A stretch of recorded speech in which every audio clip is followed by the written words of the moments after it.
Monsieur Groslo, est-ce que vous pouvez nous dire si vous êtes satisfait de ce qui vient d'être annoncé? Oui, bien c'est sûr qu'aujourd'hui, c'est une grande journée parce qu'on a une politique maintenant, enfin une politique agroalimentaire, bioalimentaire. C'est sûr que pour nous, il y a encore des petites choses qui manquent, là, notamment le soutien, un soutien particulier pour les producteurs en région. On sait que nous, on souhaitait que les programmes soient ajustés pour les producteurs en région, mais la financière a encore le mandat de le réaliser. Alors, on va travailler dans les prochains mois sur ça.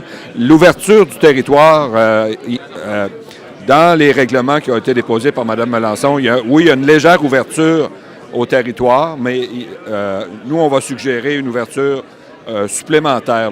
Qu'est-ce que vous voulez comme ouverture supplémentaire? Pour pouvoir cultiver davantage. Là, le moratoire existe encore. En toute fin pratique, il n'a pas été levé.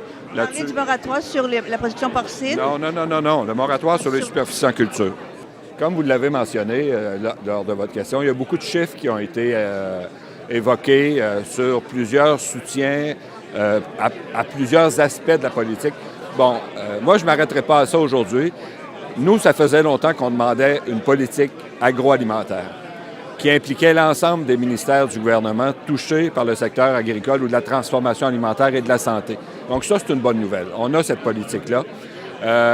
Elle a des cibles ambitieuses, presque doubler les exportations, 10 milliards de plus sur le marché québécois, augmenter nos investissements.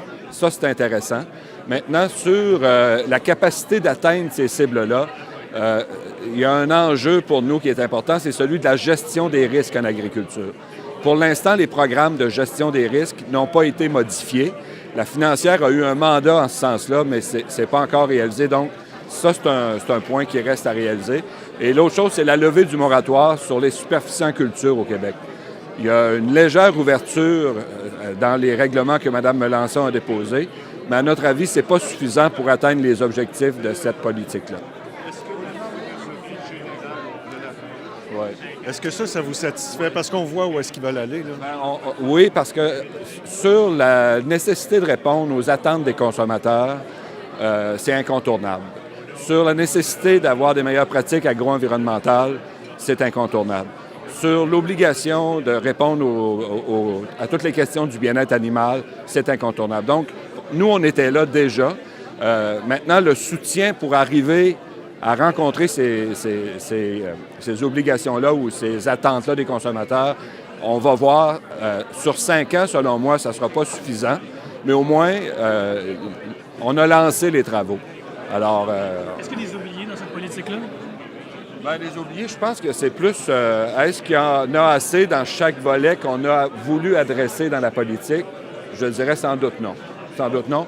On parle de 350 millions supplémentaires sur 5 ans pour un secteur qui met en marché 8,2 milliards par année de produits agricoles.